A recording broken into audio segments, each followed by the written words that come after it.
Hoy! Anong ginagawa nyo dyan? Oh, shoot! Lagot! Katapusan na natin. Takbo! Dahil nag-umpisa na ang face-to-face classes, ay tuturuan ko kayo kung paano mag-cutting. De, joke lang. Ngayon ay pag-uusapan natin kung ano-ano ang mga dahilan kung bakit nga ba tayo nagka-cutting. Isang reason ko dati, nung bata ako, nahiligan ko manood ng anime at cartoons. Anime na naman. Yes, dati kasi sa TV lang ako nanonood. May isang channel kasi dati na nagpapalabas sila ng mga 3 hanggang 5 episode. Syempre, dahil ganun kadami na episode ang pinapalabas, para sa akin sulit na yon.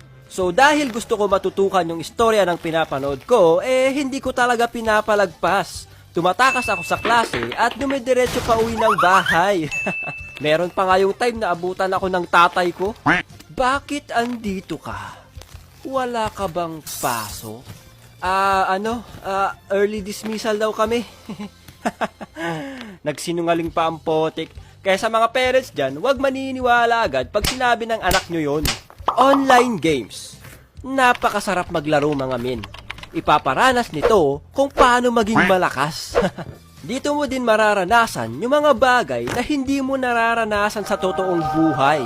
Kaya minsan, tinatawag nila itong escape from reality. Yung wala kang jowa sa totoong buhay, pero yung character mo sa online games, magkakajowa. Diba?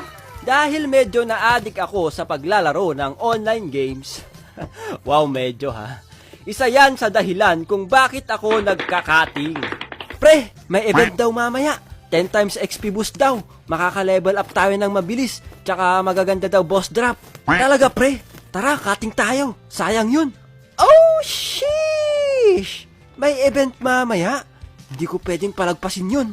Baka mas lalo sila lalakas kaysa sa akin. At si Jen ay nag-cutting. Dahil wala akong personal computer dati, computer shop ang isang naging takbuhan namin kapag nagka-cutting kami. Bakit mo kinikwento yan? Baka gayahin ng mga bata. Oo nga no. Wait, lagyan ko ng ganito. Tilut, tilut, tut. Ang programang ito ay rated SPG. Istriktong patnubay at gabay ng magulang ang kailangan. Maaaring may masiselang tema, lengguwahe, karahasan, sexual, horror o droga na hindi angkop sa mga bata.